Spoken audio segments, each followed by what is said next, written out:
Welcome to my channel.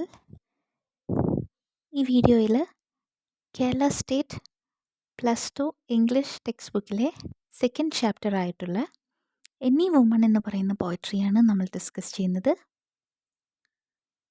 Kathryn Tynan എന്ന് പറയുന്ന ഒരു ഐറിഷ് റൈറ്ററാണ് എനി വുമൺ എന്ന് പറയുന്ന പോയട്രി എഴുതിയിട്ടുള്ളത്. Main theme of the poem എന്ന് പറഞ്ഞിട്ടുണ്ടെങ്കിൽ റോൾ ഓഫ് വുമൺ അല്ലെങ്കിൽ importance of mother in A family എന്നുള്ളതാണ്. ഇപ്പോൾ മദർ അല്ലെങ്കിൽ വുമൺ എന്ന് പറയുമ്പോൾ നമുക്ക് ആരെ വേണമെങ്കിലും എടുക്കാം കേട്ടോ. ഏതൊരു വുമണിനെ നമ്മളിവിടെ മീനിങ് എടുക്കുന്നുണ്ട്. ഇപ്പോൾ നിങ്ങൾ ഈ ചാപ്റ്ററിൽ നിന്ന് ക്വസ്റ്റ്യൻ വരുമ്പോൾ ഇപ്പോൾ എപ്പോഴും തന്നെ 1 മാർക്ക് ക്വസ്റ്റ്യനായിട്ട് ചോദിക്കാറുണ്ട് ഈ ചാപ്റ്ററിൽ നിന്ന്. അപ്പോൾ അവിടെ എപ്പോഴും ആൻസർ കീയിൽ കാണുന്നത് എനി വുമൺ ഓർ മദർ എന്നുള്ളതാണ്. അപ്പോൾ നിങ്ങൾക്ക് 2 സെൻസിലും എടുക്കാം. ഏതൊരു വുമണിനെയും എടുക്കാം, അല്ലെങ്കിൽ ഒരു മദർ എന്നുള്ള നമ്മുടെ ഫാമിലിയിൽ മദർ എന്നുള്ള ആ ഒരു ഐഡിയയും നിങ്ങൾക്ക് എടുക്കാം. ഓക്കെ, ഈ പോയട്രിയുടെ മറ്റൊരു പ്രത്യേകത ഇതിൽ ഫുൾ ഓഫ് മെറ്റഫേഴ്സ് ആണ്. മെറ്റഫർ എന്ന് പറയുന്നൊരു പോയറ്റിക് ഡിവൈസ് ഉണ്ട്. അതായത് കമ്പാരിസൺ നടത്താൻ ഉപയോഗിക്കുന്നതാണ്. ലൈക്ക്, ആസ് എന്നീ പറയുന്ന വേർഡ്സ് ഉപയോഗിക്കാതെ കമ്പയർ ചെയ്യാനാണ് മെറ്റഫർ എന്ന് പറയുന്ന പോയറ്റിക് ഡിവൈസ് യൂസ് ചെയ്യുന്നത്. ഇവിടെ സ്റ്റാൻസ 1 നോക്കിയാൽ കാണാം. I am the pillars of the house, the key stone of the arch am I. ഇവിടെയൊക്കെ ഐ ആം എന്നുദ്ദേശിച്ചേക്കുന്നത് ഒരു മദർ അല്ലെങ്കിൽ ഒരു വുമണിനെയാണ്. അപ്പോൾ ഇവിടെ വുമൺ അല്ലെങ്കിൽ മദർ വീടിൻ്റെ പില്ലർ എന്ന് പറയുമ്പോൾ തൂണുകൾ പോലെയാണ് എന്ന് പറയുമ്പോൾ ഇവിടെ ലൈക്കും ആസും ഉപയോഗിക്കാതെ വുമണിനെ അല്ലെങ്കിൽ മദറിനെ തൂണുകളോട് കമ്പയർ ചെയ്തേക്കുവാണ്. അപ്പോൾ ഇവിടെ ഒരു കമ്പാരിസൺ ആണ് നടത്തിക്കുന്നത്. അങ്ങനെ ഒരുപാട് കമ്പാരിസൺ ഈ പോയട്രി ത്രൂ ഔട്ട് നമുക്ക് കാണാൻ സാധിക്കുന്നുണ്ട്. അപ്പോൾ ഫുൾ ഓഫ് മെറ്റഫേഴ്സ് ആണ് ഇവിടെ യൂസ് ചെയ്തിരിക്കുന്നത്. അപ്പോൾ നമുക്കതൊക്കെ ഡിസ്കസ് ചെയ്യാം ഡീറ്റെയിൽ ആയിട്ട്. അപ്പോൾ സ്റ്റാൻസ 1 നോക്കാം. I am the pillars of the house, the key stone of the arch am I. Take me away and roof and wall would fall to ruin me utterly. I am the pillars of the house, ഞാൻ വീടിൻ്റെ തൂണുകൾ പോലെയാണ്. The key stone of the arch am I, ഞാൻ ആർച്ചിൻ്റെ key stone എന്ന് പറയുന്നത് മൂലക്കല്ല് പോലെയാണ്. ഇവിടെ key stone of the arch am I എന്നുള്ളതിനെ നമുക്ക് I am the key stone of the arch ആ ഒരു സെൻസിലെടുക്കാം. ഓക്കെ, അപ്പോൾ കീ സ്റ്റോൺ എന്താണ്?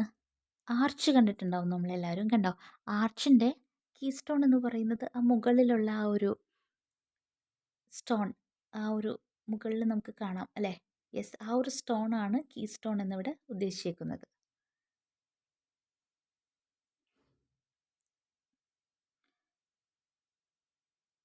Take me away, and roof and wall would fall to ruin me utterly. Take me away, എന്നെ എടുത്ത് മാറ്റിയാൽ റൂഫ് ആൻഡ് വാൾ, അതായത് മേൽക്കൂരയും അതേപോലെ തന്നെ വാൾ എന്ന് പറഞ്ഞാൽ നമുക്കറിയാം ചുമരുകൾ, മതിലുകൾ എന്നൊക്കെ പറയുന്നത്. Wall would fall to ruin me utterly, അത് താഴേക്ക് വീഴും. എന്നിട്ടോ എന്നെയും അത് റൂയിൻ ചെയ്യുക എന്ന് പറഞ്ഞു കഴിഞ്ഞാൽ നശിപ്പിക്കുക. Utterly meaning completely. എന്നെയും അത് കംപ്ലീറ്റ് ആയിട്ട് നശിപ്പിക്കും. എന്നെ എടുത്ത് മാറ്റിക്കഴിഞ്ഞാൽ ഇതെല്ലാം താഴേക്ക് വീഴും, എന്നിട്ട് എന്നെയും കൂടെ കംപ്ലീറ്റ് ആയിട്ട് ഇത് നശിപ്പിക്കുമെന്നാണ് പറഞ്ഞേക്കുന്നത്. ഇവിടെ ഫസ്റ്റ് സ്റ്റാൻസയിൽ നമുക്ക് പില്ലേഴ്സ് ഓഫ് ദി ഹൗസ് എന്നൊക്കെ പറയുമ്പോൾ എന്താണ് മീൻ ചെയ്തേക്കുന്നത്? പില്ലേഴ്സ് ഓഫ് ദി ഹൗസ് എന്ന് പറഞ്ഞാൽ ഒരു വീടിൻ്റെ മെയിൻ സപ്പോർട്ടാണ് ഒരു വുമൺ അല്ലെങ്കിൽ മദർ എന്ന് പറയുന്നത്, അല്ലേ? അതായത് ഒരു വീട് പില്ലേഴ്സ് ഇല്ലാതെ നമുക്ക് എക്സ്പെക്റ്റ് ചെയ്യാൻ പറ്റില്ല. ആ പില്ലേഴ്സാണ് ആ ഒരു വീടിൻ്റെ വെയിറ്റിനെയൊക്കെ സപ്പോർട്ട് ചെയ്ത് അതിനെ നേരെ നിർത്തിയിരിക്കുന്നത്, അല്ലേ? അത് പൊളിഞ്ഞ് വീഴാതെ നേരെ നിർത്തിയിരിക്കുന്നത് പില്ലേഴ്സാണ്. അപ്പോൾ നിങ്ങൾ അങ്ങനെ ഒന്ന് ചിന്തിച്ച് നോക്കുക. ഒരു പില്ലർ പോലെയാണ് വീട്ടിൽ മദർ അല്ലെങ്കിൽ വുമൺ എന്ന് പറയുന്നത്. അപ്പോൾ അങ്ങനെ നിങ്ങൾ തിങ്ക് ചെയ്യുക കേട്ടോ. അപ്പോഴാണ് നമുക്ക് ആ ഒരു കറക്റ്റ് ആ ഒരു പോയിന്റ് ഉദ്ദേശിച്ചേക്കുന്ന ഐഡിയയിലേക്ക് എത്താൻ പറ്റുള്ളൂ. ഇനി അതേപോലെ തന്നെ യെസ്, നമുക്ക് നെക്സ്റ്റ് സ്റ്റാൻസ നോക്കാം. I am the fire upon the hearth, I am the light of the good sun, and the heat that warms the earth. which else were colder than a stone. I am the fire upon the hearth. അപ്പോൾ ഇവിടെ നമുക്ക് കണ്ടോ, I am എന്ന് പറഞ്ഞിട്ടാണ് തുടങ്ങിയിരിക്കുന്നത്. First 3 വരികളും I am എന്ന് പറഞ്ഞ് തുടങ്ങിയിരിക്കുന്നത്. അവിടെയൊക്കെ മെറ്റഫേഴ്സ് ആണ് കേട്ടോ. അപ്പോൾ ഇവിടെ നോക്കാം, I am the fire upon the hearth. ഞാൻ ഹേർത്തിലെ ഫയർ, അതായത് തീ പോലെയാണ്. അപ്പോൾ ഹേർത്ത് എന്താണ്? ഹേർത്ത് എന്ന് പറയുന്നത് കണ്ടോ, ഒരു അടുപ്പിനെയാണ് നമ്മൾ ഹേർത്ത് എന്ന് പറയുന്നത്.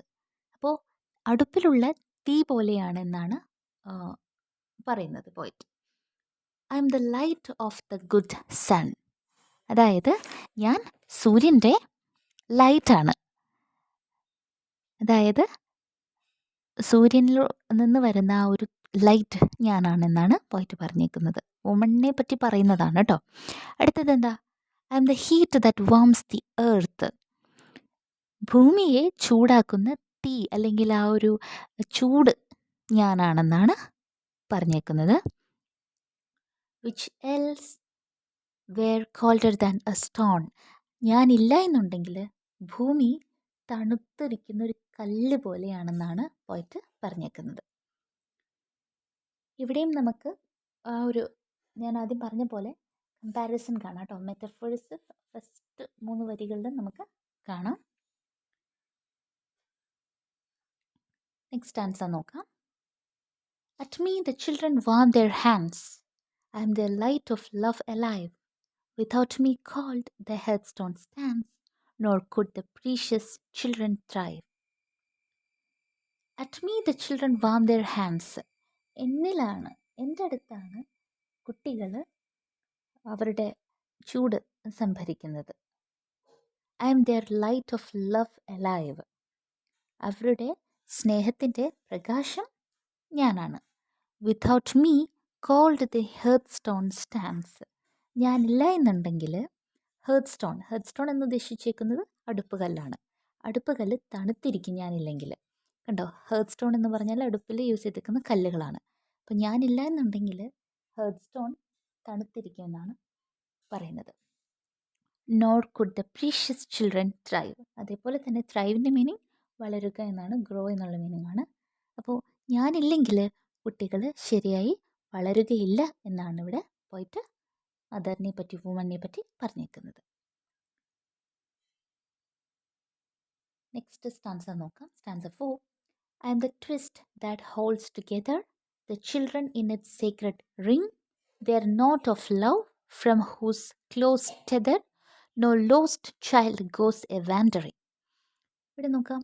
I am the twist that holds together. ഞാനാണ് എല്ലാവരെയും ഒരുമിച്ച് കൂട്ടിച്ചേർത്ത് നിർത്തിയിരിക്കുന്ന ഒരു twist. The children in its secret ring. അതായത് സ്നേഹത്തിൻ്റെ ഒരു വലയത്തിൽ എല്ലാവരെയും കൂട്ടി നിർത്തിയിരിക്കുന്ന ഒരു ട്വിസ്റ്റ് ഞാനാണ്. Their knot of love, from whose close tether no children goes a wandering. അവരുടെ നോട്ട് ഓഫ് ലവ് എന്ന് പറഞ്ഞിരിക്കുന്നത് ഒരു കെട്ടുകൾ, അവരുടെ ലവിൻ്റെ ഒരു കെട്ടുകൾ, നോട്ട് എന്ന് ഉദ്ദേശിക്കുന്ന കെട്ടുകൾ ഞാനാണെന്നാണ് പറഞ്ഞിരിക്കുന്നത്. അതായത് സ്നേഹത്തിൻ്റെ കെട്ടുകൾ കൊണ്ട് ഞങ്ങളെല്ലാവരും ബന്ധിക്കപ്പെട്ടിരിക്കുന്നതെന്നാണ് പറഞ്ഞിരിക്കുന്നത്. ഇവിടെ വുമണ്ണും അതേപോലെ കുട്ടികളെല്ലാവരും സ്നേഹത്തിൻ്റെ കെട്ടുകൾ കൊണ്ട് ഇങ്ങനെ എന്താ പറയുക, ഇങ്ങനെ ബന്ധിക്കപ്പെട്ടിരിക്കുന്നു. From whose close tether no lost child goes a wandering. ആ ഒരു കെട്ടുകളിൽ പൊട്ടിച്ചിട്ട്, ആ കെട്ടുകൾ പൊട്ടിച്ച് കുട്ടികൾ ഒരിക്കലും വാൻഡറിങ് ചെയ്യില്ല, എന്ന് വെച്ചാൽ അലഞ്ഞു തിരിഞ്ഞ് പോവില്ല എന്നാണ് ഇവിടെ പോയറ്റ് വുമണിനെ പറ്റി പറഞ്ഞേക്കുന്നത്. സ്റ്റാൻസ 5.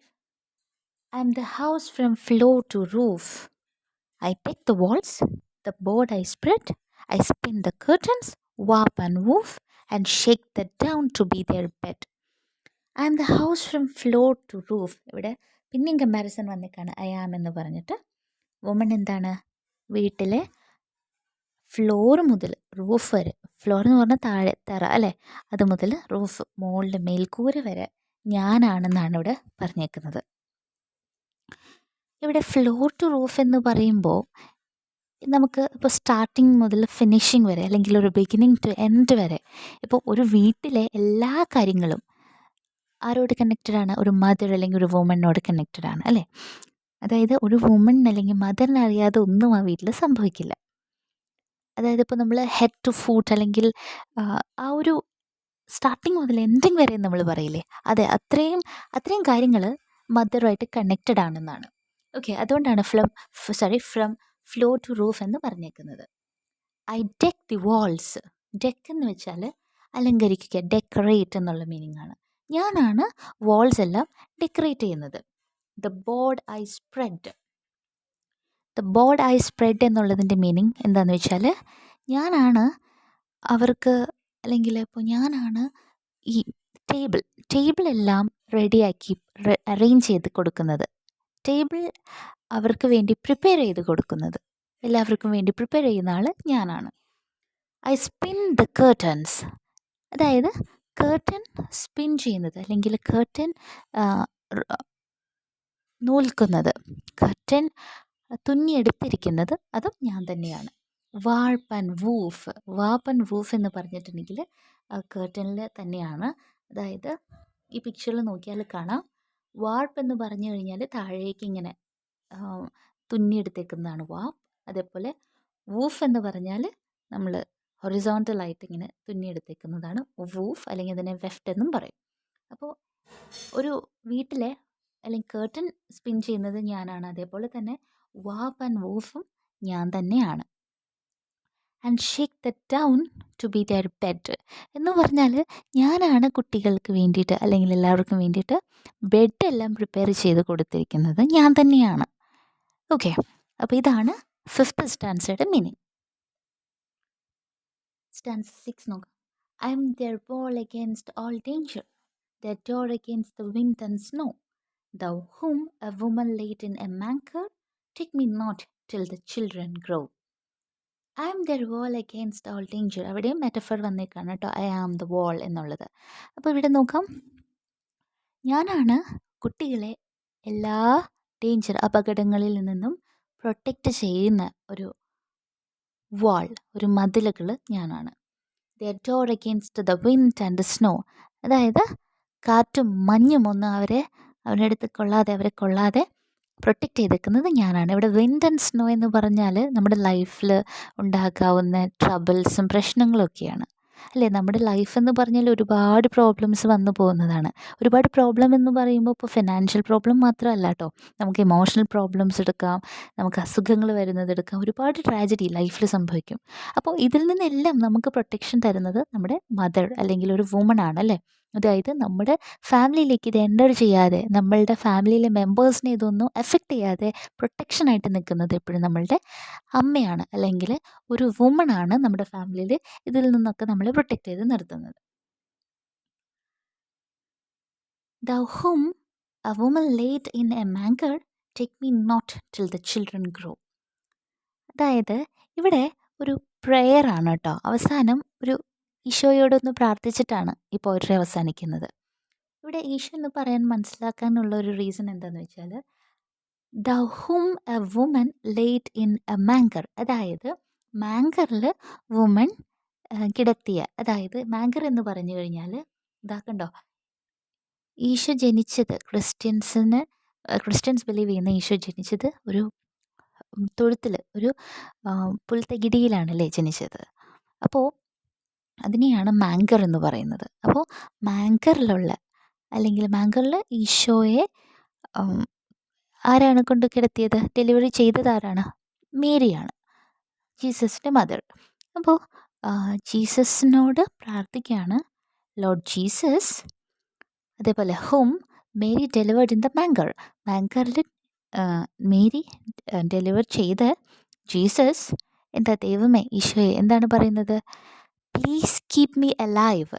എന്നെ ജീവനോടെ നിർത്തണമേ, എന്നെ ജീവിക്കാൻ അനുവദിക്കണമേ എന്നാണ് പറയുന്നത്. എത്ര നാൾ വരെ? Take me not till the children grow. കുട്ടികൾ വളർന്ന് വലുതാകുന്നത് വരെ എന്നെയും ജീവിക്കാനായിട്ട് അനുവദിക്കണമേ ദൈവമേ എന്ന് പ്രാർത്ഥിച്ചിട്ടാണ് ഈ പോയട്രി അവസാനിപ്പിച്ചിരിക്കുന്നത്. അപ്പോൾ ഇതാണ് എനി വുമൺ എന്ന് പറയുന്ന പോയട്രി. ഇതിൻ്റെ ഡീറ്റെയിൽഡ് ആയിട്ടുള്ളൊരു അനാലിസിസ് നമ്മളിപ്പോൾ നോക്കിയിട്ടുണ്ട്. ഇത് റിലേറ്റഡ് ആയിട്ടുള്ള ഫിഗേഴ്സ് ഓഫ് സ്പീച്ചും അതേപോലെ ഇതിലെ ഏറ്റവും ഇമ്പോർട്ടൻറ്റ് ക്വസ്റ്റ്യനും വേറൊരു വീഡിയോയിൽ നമ്മൾ ഡിസ്കസ് ചെയ്യുന്നതായിരിക്കും. അപ്പോൾ പോയട്രി നന്നായി പഠിക്കുക. വെരി ഇമ്പോർട്ടൻറ്റ് പോയട്രിയാണ്. ഞാൻ പറഞ്ഞ പോലെ 8 മാർക്സിൻ്റെ ഒരു ക്വസ്റ്റ്യൻ ഇതിൽ നിന്ന് വരാറുണ്ട്. ഒരുപാട് എക്സാംസിന് ചോദിച്ചിട്ടുള്ള ഒരു ക്വസ്റ്റ്യനാണ്. വെരി ഇമ്പോർട്ടൻറ്റ് ക്വസ്റ്റ്യനാണ്. അതും ഷുവറായിട്ട് 8 മാർക്സിൻ്റെയാണ്. അതൊരു കമ്പാരിസൺ എന്ന് പറയുന്നൊരു ക്വസ്റ്റ്യനാണ്. നമുക്ക് ഈ ഒരു പോയട്രി, നമ്മൾ പഠിച്ചേക്കുന്ന ഈ ഒരു പോയട്രി, നമ്മൾ ഇതുവരെ പഠിക്കാത്തൊരു പുതിയ പോയട്രിയും തരും. പുതിയ പോയട്രിയുടെ അപ്രീസിയേഷൻ നമ്മൾ അതിൽ നിന്ന് അപ്പോൾ കണ്ടുപിടിച്ച് എഴുതണം. ഈ പോയട്രിയുടെ നമ്മൾ ഇവിടെ നിന്ന് പഠിച്ചിട്ട് പോകണം. പുതിയ പോയട്രി, നമുക്കറിയില്ലാത്ത പോയട്രി ആയിരിക്കും. അവിടെ ചെന്ന് പോയട്രി തന്നിട്ടുണ്ടാവും, അത് വായിച്ച് നമ്മൾ എഴുതണം. അപ്പോൾ നമ്മൾ ഇത് നന്നായി പഠിച്ചിട്ട് പോയാൽ ആ പോയട്രിയും ഇതും കൂടെ കമ്പയർ ചെയ്ത് നമുക്ക് എഴുതാൻ പറ്റും. അപ്പോൾ എങ്ങനെയാണ് നല്ലൊരു കമ്പാരിസൺ എഴുതേണ്ടത് എന്നുള്ളത് നമ്മൾ അടുത്തൊരു വീഡിയോയിൽ പറയുന്നതായിരിക്കും. Till then, bye bye. Thank you.